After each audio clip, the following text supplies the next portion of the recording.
Hey, Steve, welcome to the show. As way getting started, tell us a little bit about yourself.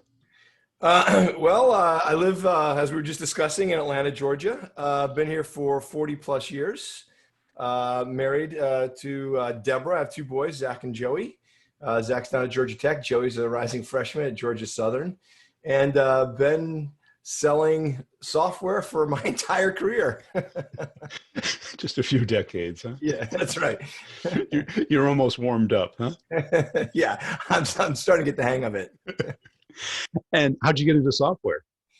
I was always big into tech. I actually went to Georgia Tech, but I failed out, which was a great learning experience. And then I moved to University of Georgia up in Athens, where I was a consultant in the Mac lab, just to earn money. I was a business major, but worked in the Mac lab and really enjoyed the technology aspect of just helping people. But I didn't want to get into the MIS piece of that segment of the business world. So that's how it all started. Yeah. And then how'd you get into sales? It was the first job. This is actually an interesting story, Brian. At University of Georgia, you remember the course spin selling? I think it was Neil Rackman. Yeah. So Georgia actually had an entire course dedicated to spin selling. So for an entire semester, you took spin selling, and that was my first exposure to what I would call professional selling. My first exposure to sales in general was from my father, who was in the trucking business or the labor leasing business. So they leased truck drivers to other companies. They didn't own the trucks. And he was an accountant by trade, but he always told me, since the very youngest I can remember, you're always selling, Stephen, regardless of what you do for a living. So that was my first exposure to sales, and I kind of lived with that in my house. And then my first professional exposure was that course at University of Georgia, and I didn't really realize that there were strategies, behind that, the entire profession. Yeah. And I think spin is usually kind of the first book a lot of people pick up. And questions, I think help people a lot because it gets you away from the pitch. Right. Yeah. I agree. And then you kind of flow through a sequence. I like it a lot. Well, the interesting thing about that course too is we had to do role plays. So think about this, 20 years old, exposed to role plays, in front of, groups of people, the rest of the class. And it wasn't a big class because this was junior, senior year. So say, 30 or so people. And that's when I was like, this is kind of interesting. Yeah. And what got you into Oracle?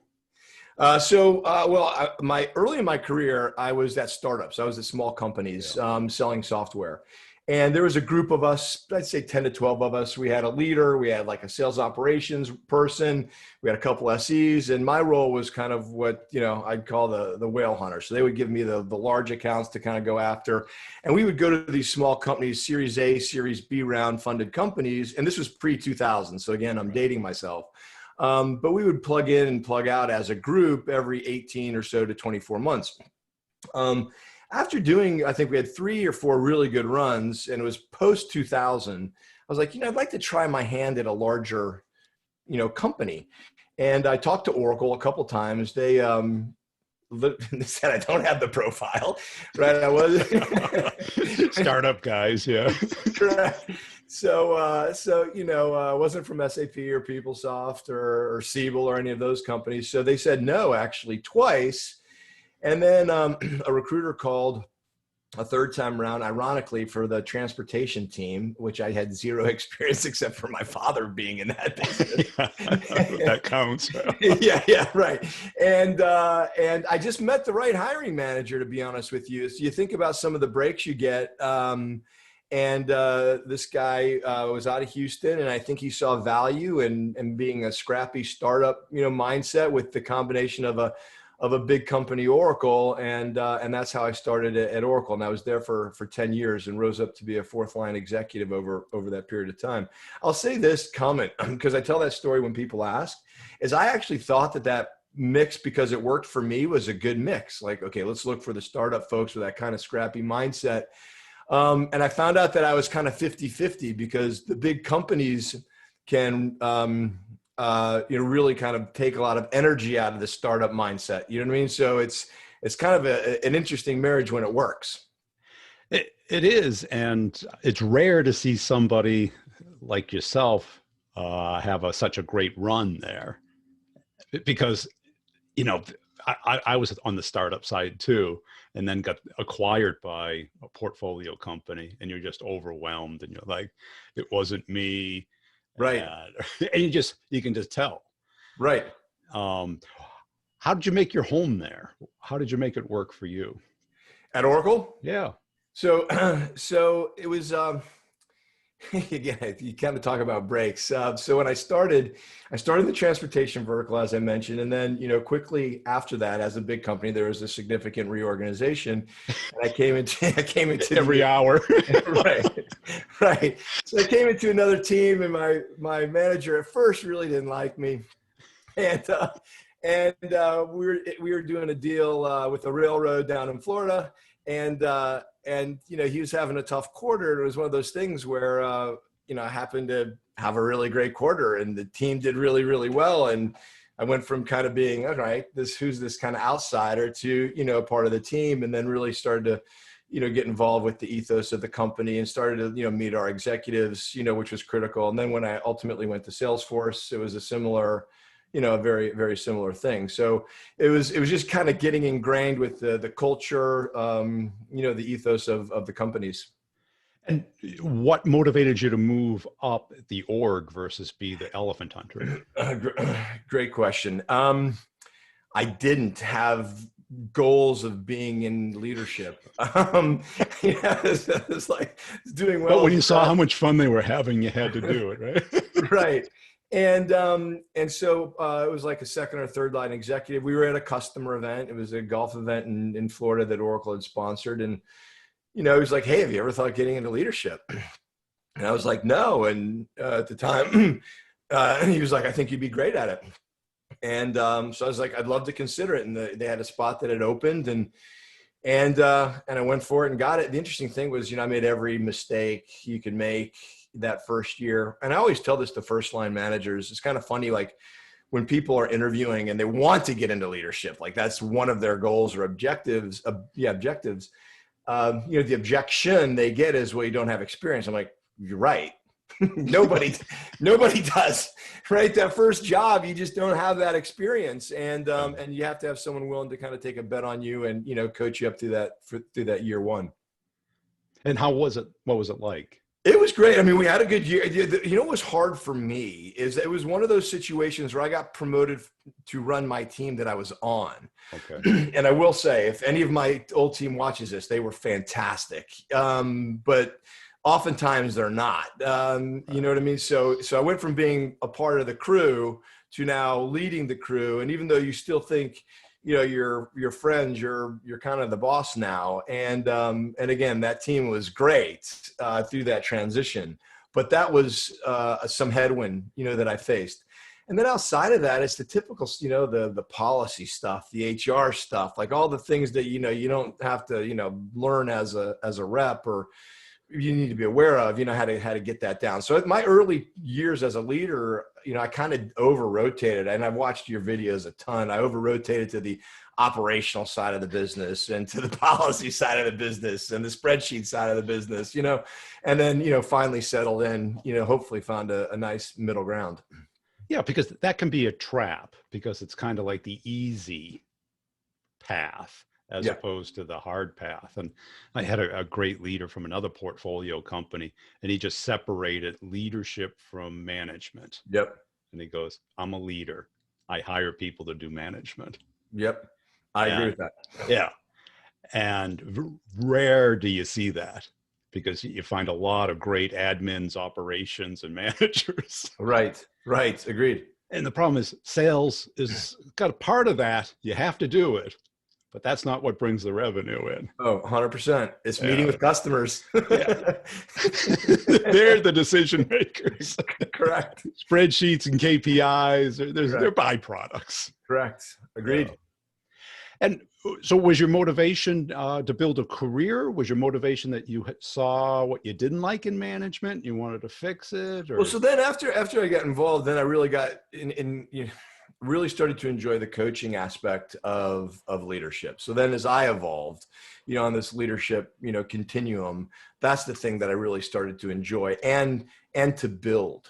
Yeah. And I start to call it a build or a run up. So what I ended up, ultimately doing at Oracle and then again at Salesforce was how do you build I call it a company within a company, but so let me give you an example. At Oracle, my last role at Oracle was just post-Sun acquisition, which was a really weird acquisition for Oracle, right? It was all, acquired 80 software companies, and now you have stuff you have to put on a truck and ship. Yeah. And Keith Block, who led North American sales at Oracle, asked me to build this, what was called an Exadata team, which was just a part of the Sun hardware and Oracle software engineered to work together. I was employee number one, and we built that team out to over 100 people, took it from 0 to 450 million in revenue in about an 18-month period. And that build is what really inspired me. And because think about what goes into that. It's recruiting, it's coaching, it's business planning, it's strategy, it's building out, what plays you're going to be running. And candidly, with that particular product, it was a game changer because it broke down walls between how customers bought that kind of gear. So when I did that there, then I've kind of pursued those types of situations since then. Yeah. And what made that work so well? I think it's the networks, the people. I mean, getting the right, and to your point, like the first thing I did was hire 3 leaders that were very, very good that also had a network. And so then people would come to see the fun and the startup nature. I guess I'm kind of coming full circle here as we talk, the startup nature of building a business within a bigger business. And did you pull them from outside Oracle? Yes, we did. Well, so the initial strategy was to pull people from within the company, and then that got. Then you met them. Yeah. My peers didn't love that, so then we had to go to the outside, and the objective was to hire fast, as quickly as possible. We made some mistakes, but we corrected those, and. This is something that I learned. I thought I'd learned at Oracle, but I really learned from Benioff at Salesforce was you want to be full head count as quickly as humanly possible. You want, people, to your point earlier, meeting with customers. And so I think that was the big piece of it. Then the other stuff was all necessity because we really didn't know what we were doing. And you may remember Mark Hurd, who recently passed. Mark was very focused on this product. So I would have to read out to him every other week. And, he's not the easiest person to read out to. And so we're like, so what's the very understanding. right. And so with the strategy we built was one out of necessity and it worked. So, and then there's something that we reapplied then at Salesforce, which was a completely different product, obviously CRM, front office, and we focused in on the financial services vertical and basically did it again. And what did you see that you did that made it a success where you saw other people either fail or stumble? So this is, I'm going to answer the question. I'm just trying to think how to say it. There's a level of, I'll call it OCD, obsession that I think a leader has to have when you're changing something or when you're implementing something new, right? It can't be, the report of the week or the gotcha metric of the quarter or, something that just kind of goes away. So when you implement a strategy or a new something, this level of obsession, again, there might be a better word, I think has to be there. And teams that I've worked with know what's going to stay around and what's not going away. And then which ones maybe, okay, this could be a fleeting kind of idea. But so what's that level of focus? Probably a better word. And then unrelenting, implementation of it. Does that make sense? It does. I had through an acquisition, a 3-year experience or earnout at IBM. Mm-hmm. And you have the golden handcuffs, so you really can't leave. And I was like, how do I get this thing to work?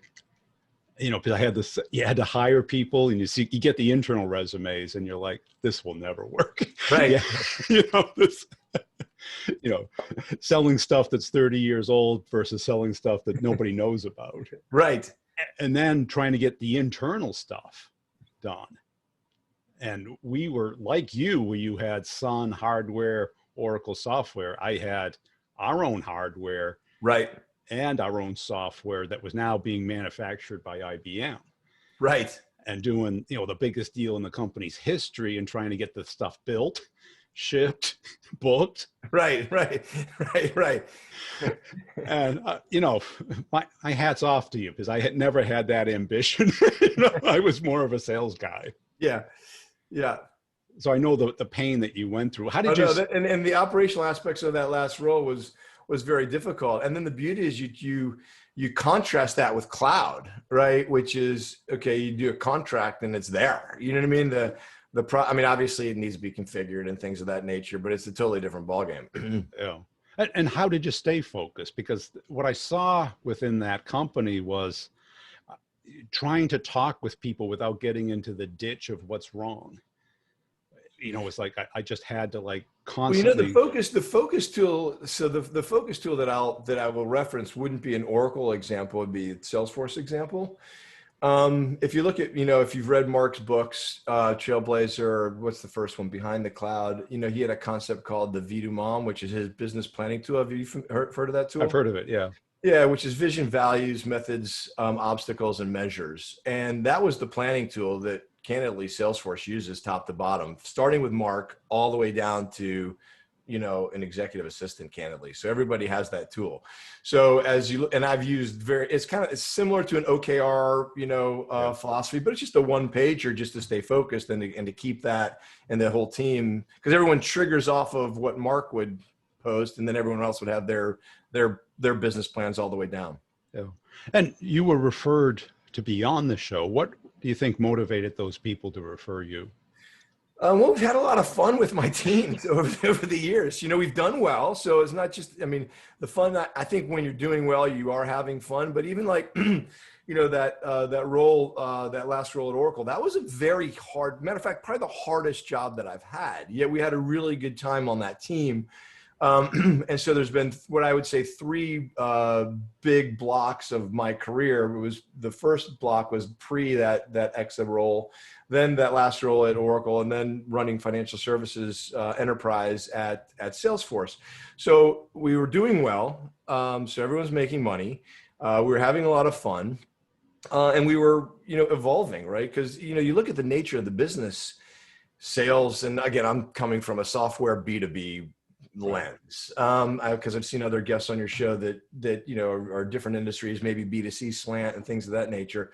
The nature of what we do, it's changed. It's not, even you go back 10 years ago, you know, the way that you coach, the way that you interact with people, how you communicate, like all that's different. But, you know, one of the big things that we did is and this is tough with COVID. It's really tough. A big piece of how I would operate were the quarterly kickoffs, not just the big, you know, the salesman. We would it was just one day. It wasn't multiple days, but getting everybody together. And I like to think that my agenda had a ton of value. And I got feedback that it did, but we would just get together for one day, and, you know, the networking amongst people and sharing best practices and win stories and loss stories and, you know, and things of that nature was a big part of how we operated. But clearly it's happening in a virtual world now. Yeah. So to answer your question directly, we performed and we had fun. Those were the two things. And how did you sustain that? Because typically there's the roller coaster. You have fun and then they fix it. Right. That's a good way to put it. And I've got a story. So at Salesforce, we were on our third year of double-digit growth. And this is one of those things where, you know, as a leader, you know, your job is to anticipate, right? And we're like, okay, how can we keep this up? And this was and by the way, the interesting thing about the roller coaster is you don't ask yourself hard questions. You know, you're like, okay, we had a good year. We're going to dip and then up and then down. And so after 3 years of double-digit growth, we were like, we had to completely think differently. How are we going to go to market? And we came up with some very, you know, there's not a whole lot of innovative stuff in sales. And we came up with a go-to-market, or we tweaked our go-to-market in a way that was very innovative, that gave ourselves a fourth year of go-to-market. But we're asking different questions, which is, how do you keep the machine rolling versus, okay, how do I fix it? One of my favorite sayings, Brian, is I talk to a lot of sales leaders out there, as do you, and they're like, well, I'm a fix-it person. You know what I mean? I mean, I can turn it around. I'm like, anybody can turn it around. Like, give me something that's broken, I'll fix it. You know what I mean? That's not hard. The hard thing is, how do you keep it going? That's the tough part. But to your point, then ultimately someone's gonna break it. But yeah. Well, that's it. Because say you do 150, 200% of your number. Okay, that becomes the starting point next year. And right. The reps go from accelerators back to the base commission rate. Territories get cut. Things get mixed around. The mojo is no go. Right. Yep. Yeah. And that's a really interesting, org design is something that I don't talk about a lot, but I view as one of my most important jobs as a leader. And when I say org design, it's all the stuff you mentioned. It's account assignments, it's quota deployment. It's, what team is supporting what other team. And that's a really tough riddle to crack, especially in a growth company. Yeah. Because again, at Salesforce, Mark's, and he's been right. He adds capacity, right? Add sales capacity. When you add 15% sales capacity every year, there's a defined set of accounts, and you got to figure out, okay, how am I going to, deploy this? I've made all the mistakes in quota deployment, and I think I've gotten it right a lot of times too. And so, I've looked at 2-year moving averages instead of just, growth, you know what I mean? To try to, because you don't want to chase the dips, and you don't want to, punish someone who's, succeeding. And that's it, because the natural thing is, a leader wants everything to be equal. The problem is they're people, and people are not equal. Correct.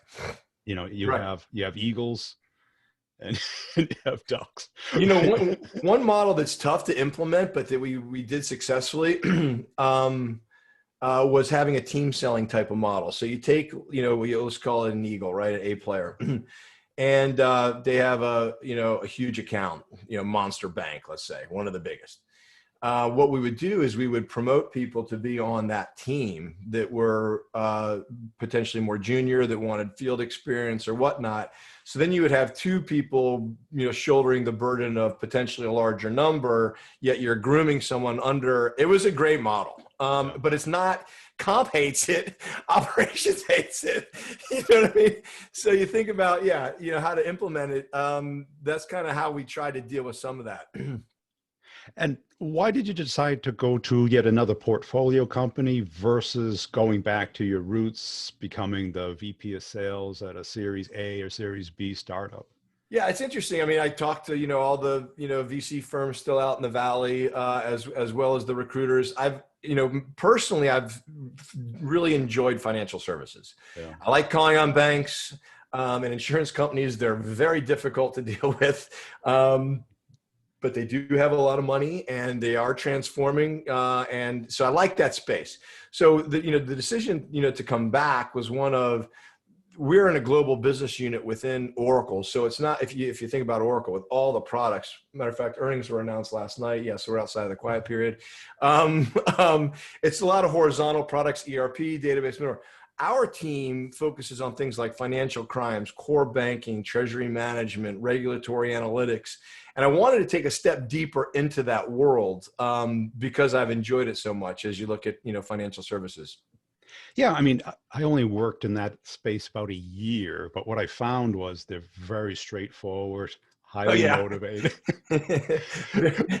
Compared to, selling engineer to architects within either the government, system integrators, or even Atlanta. Everyone's really nice and fun.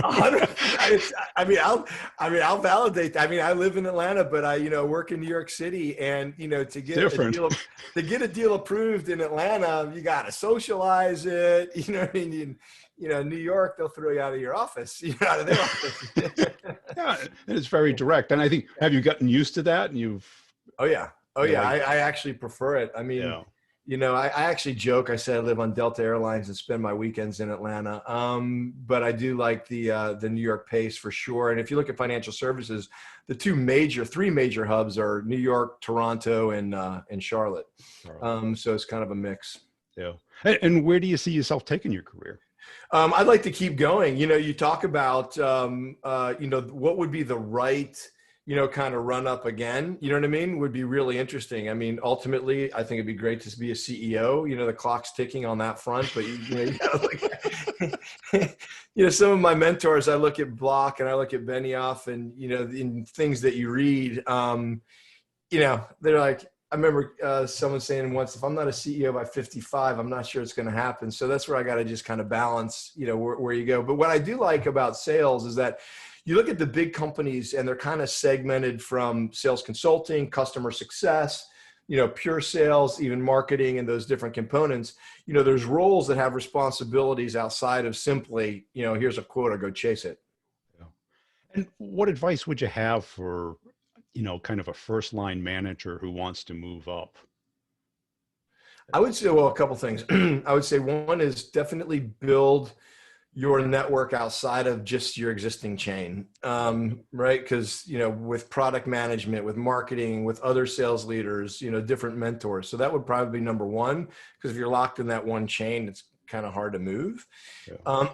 And two would be to raise your hand for any of those special projects or nasty assignments or whatnot, so that you can get that kind of exposure. And then third, I would actually say, and this is one thing that is scary, is people like, well, I want to fly under the radar and not be close to the sun. I would be like, take your CEO out on calls. You know what I mean?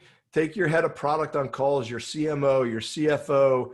Those people like to talk to customers. And while the prep, to take a CEO to a meeting, the briefing documents, the logistics. Make sure it's a closing meeting or a good meeting. The customer's not going to say anything, that's going to make them angry. Right? So I'd say those three things: build a network outside of your chain, sign up for special projects or things that other people wouldn't do, and take your senior executives out into the field. Excellent. Hey, Steve, where can people go to follow you and connect with you? Yeah, for sure. I'm on all the social channels. So LinkedIn, Twitter, as well as Instagram. And I did get a Peloton recently. So if you want to ride, we can compete against you. I'm sure I'll be behind, but yeah. So all of those channels would be great to connect with. And I accept, everything on LinkedIn. And I do respond to every mail message on LinkedIn. So.